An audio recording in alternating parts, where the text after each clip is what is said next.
días a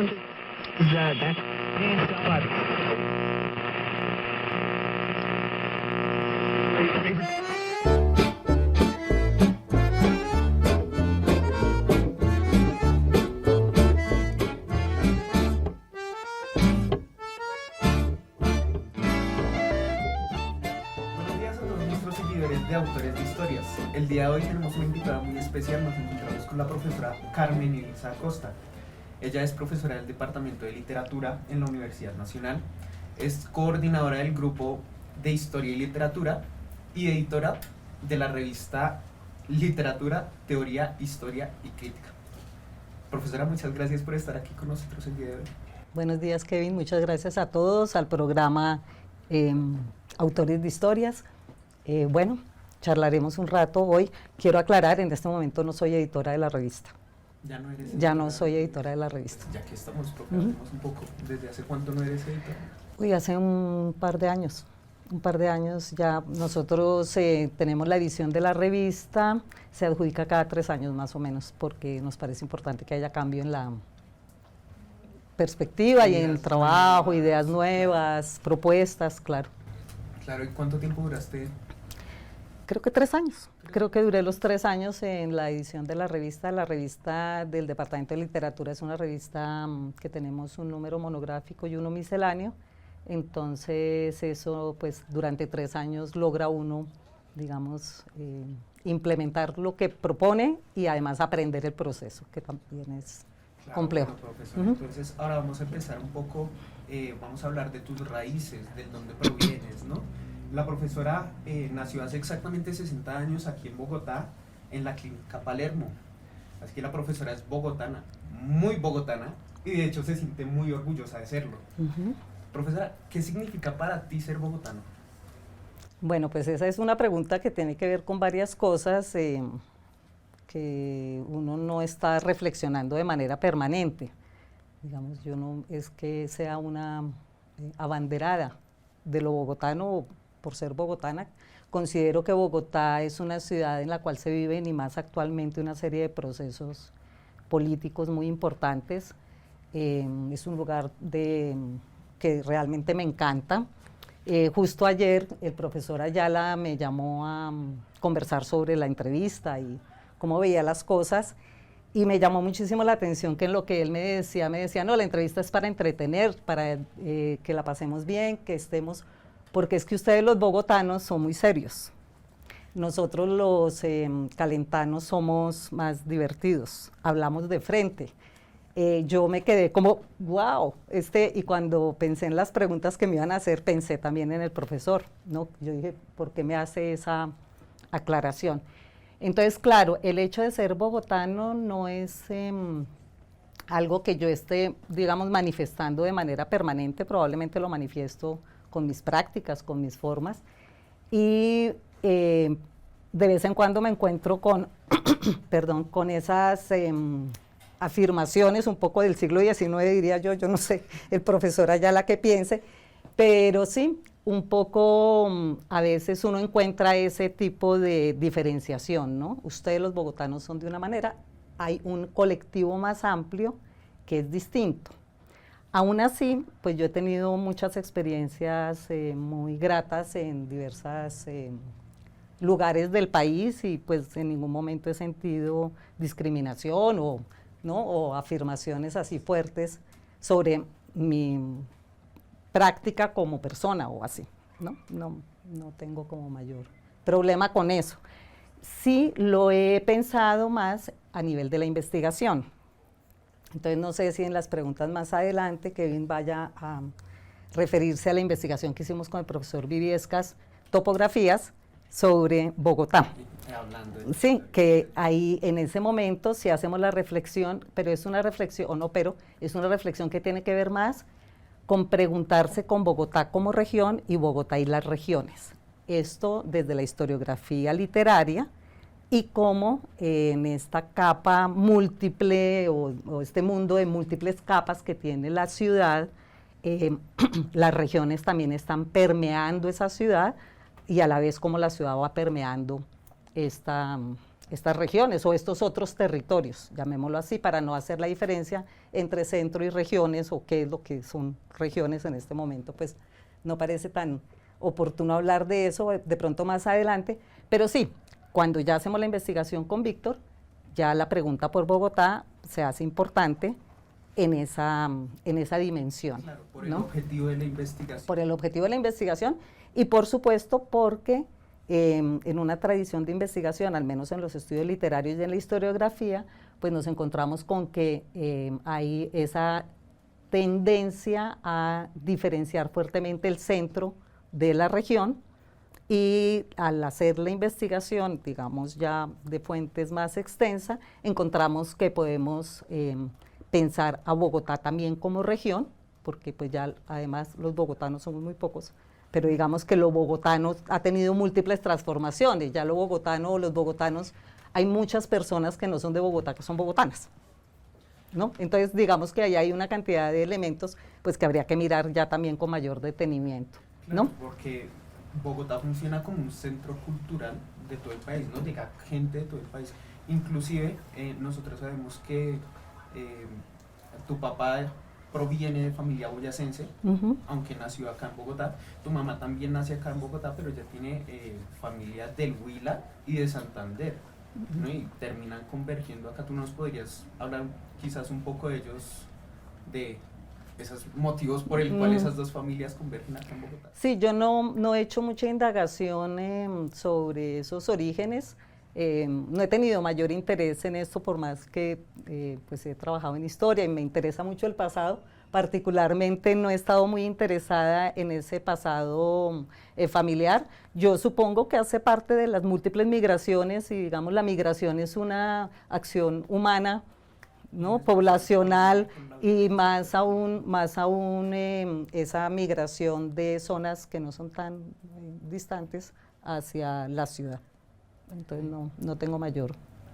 Bueno, pero entonces cosa hablemos un poquito de tus padres, porque pues ellos sí los conociste mucho, ¿no? ¿Qué te parece que hablamos quizás un poco de tu madre, de quién era ella, qué enseñanzas dejó para ti, para tu vida, que hoy en día recuerdas?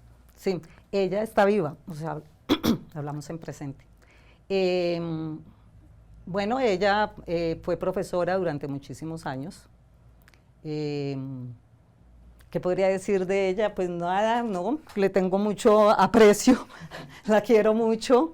Es una persona que en este momento está viviendo una vejez muy bonita, es una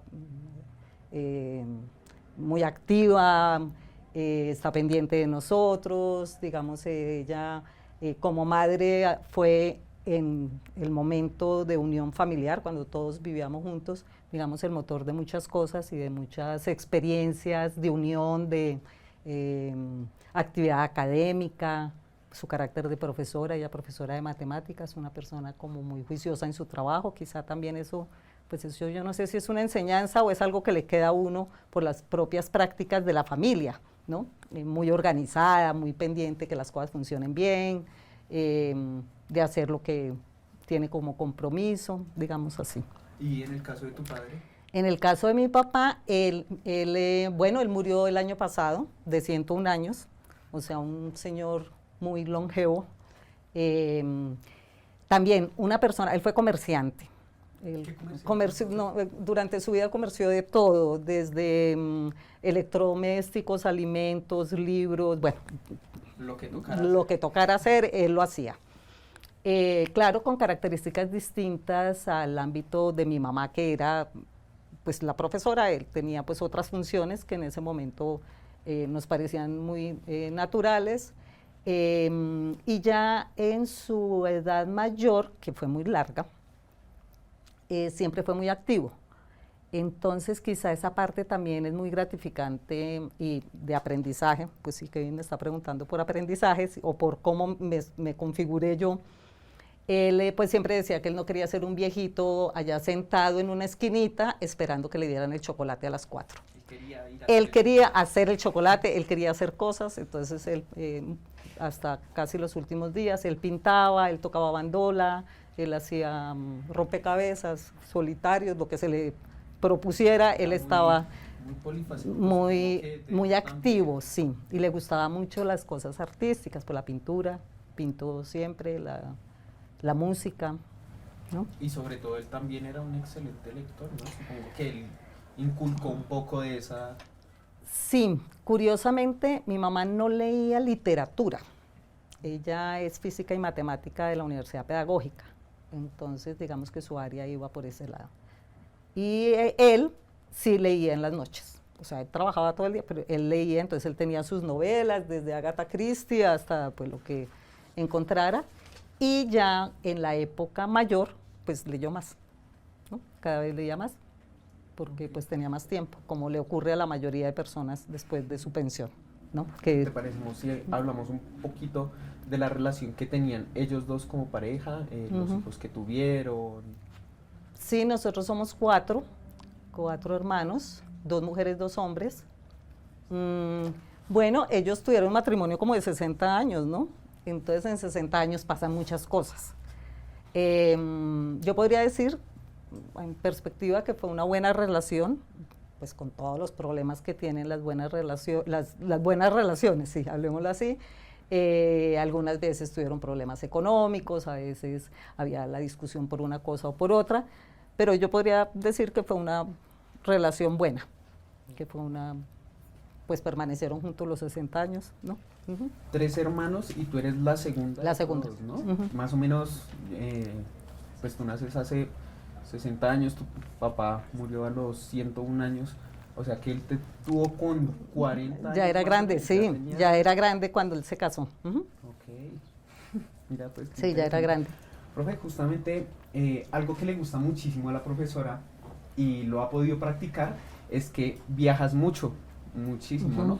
También seguramente por tu trabajo de investigación, ir a dar conferencias y demás, pero relacionado con que, digamos, la ascendencia de tus padres son de otras regiones del país, ¿ellos también te llevan a viajar, digamos, a conocer a sus familiares?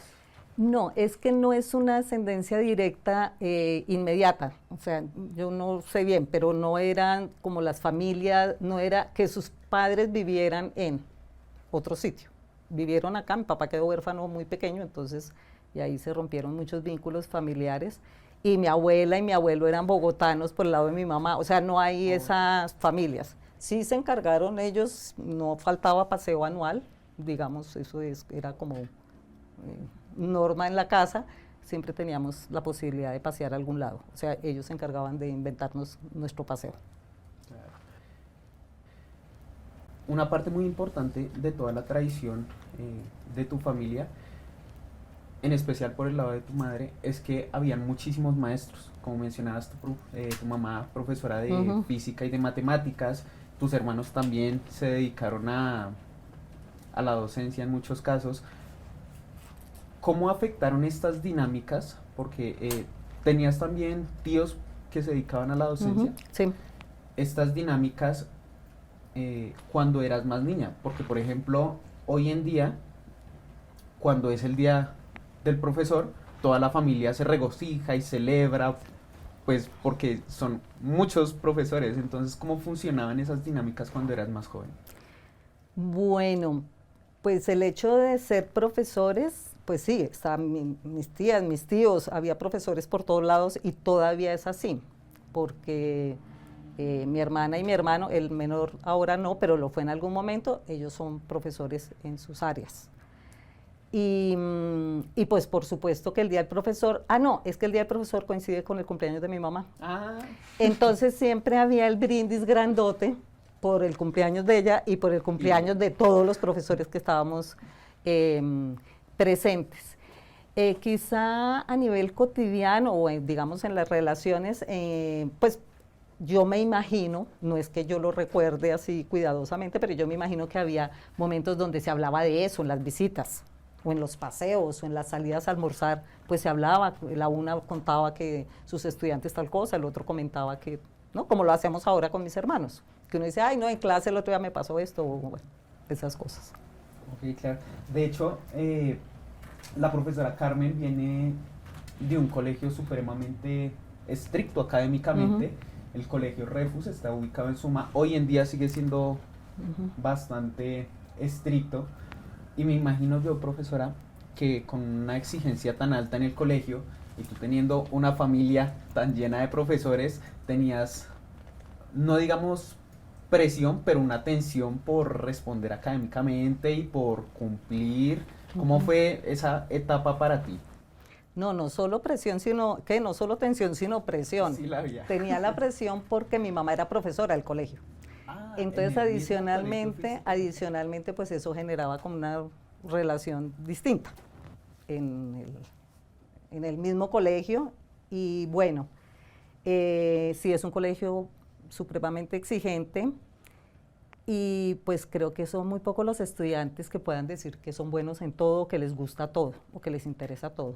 Entonces sí, yo tenía algunas materias que no me gustaban o con las cuales no podía responder o no me gustaba el profesor, como nos pasa también a todos, que hay profesores que como con los cuales no tenemos como mayor afinidad. Entonces, sí, claro, fue pesado, fue pesado. Mi hermano el mayor, él ahora es médico, él era un estudiante excelente.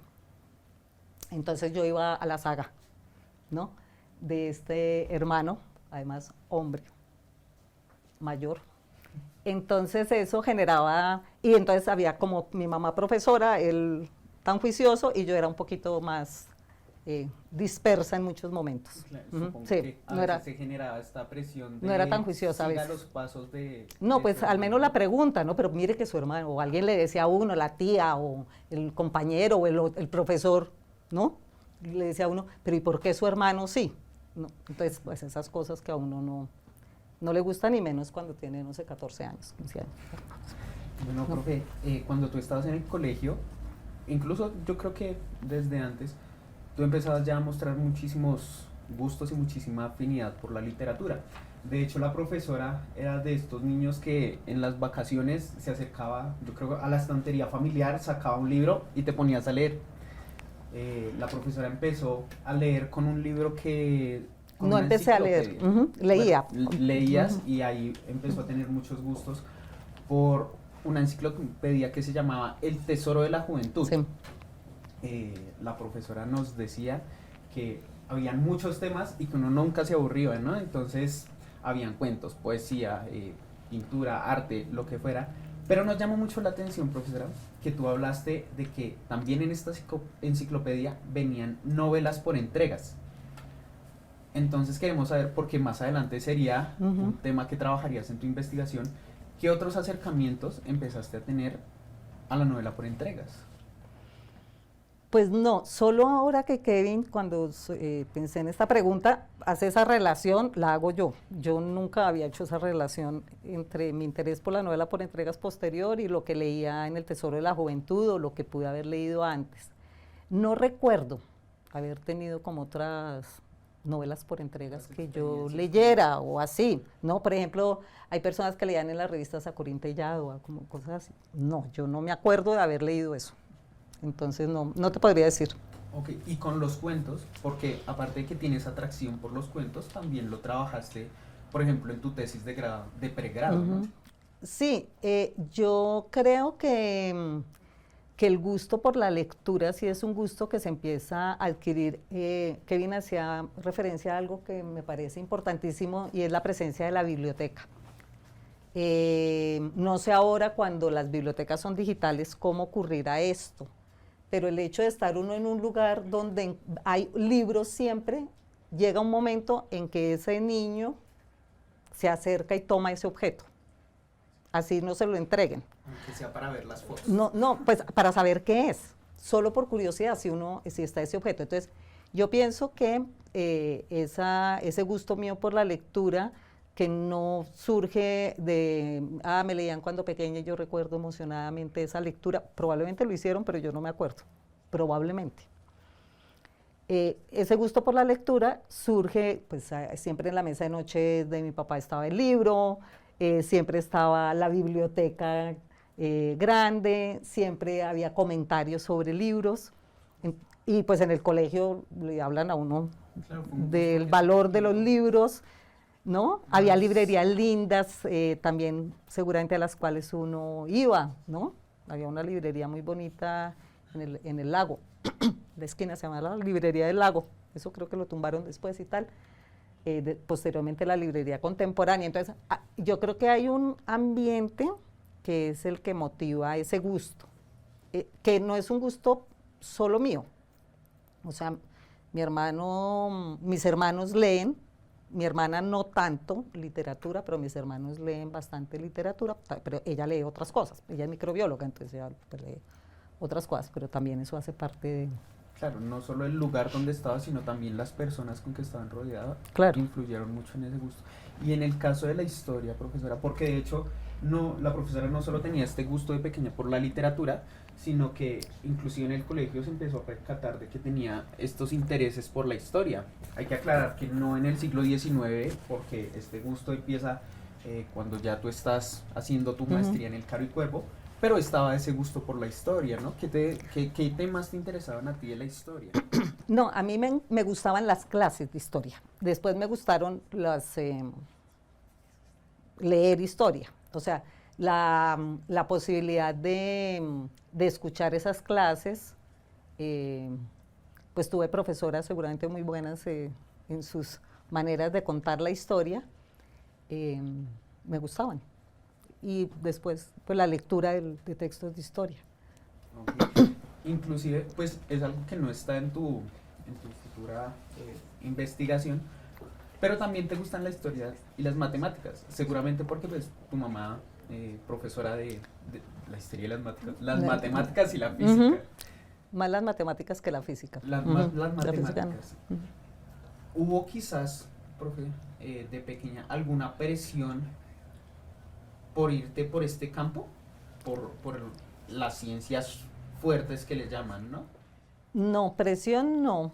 Presión de ser matemática, no, creo que no. Me gustaban porque las matemáticas en el Refus, después eso se expandió más, pero eran unas matemáticas muy particulares y que generaban como un apetito, ¿no? Entonces, digamos, a mí me gusta el apetito que generan las matemáticas. Yo abandoné eso y ahora si ustedes me preguntan de matemáticas no tengo ni idea, ¿no? O ya se me olvidó. Pero me parece que las matemáticas sí generan, o al menos en mi caso, apetito, como que uno quiere seguir haciendo ese juego mental, o yo no sé cómo llamarlo. Ok, listo. Pues hasta aquí esta primera parte, profesora, de la entrevista. Por favor, sigan con nosotros en la siguiente entrevista con la profesora Carmen, que estará en el canal de Autores de Historias. Profesora. Muchas gracias.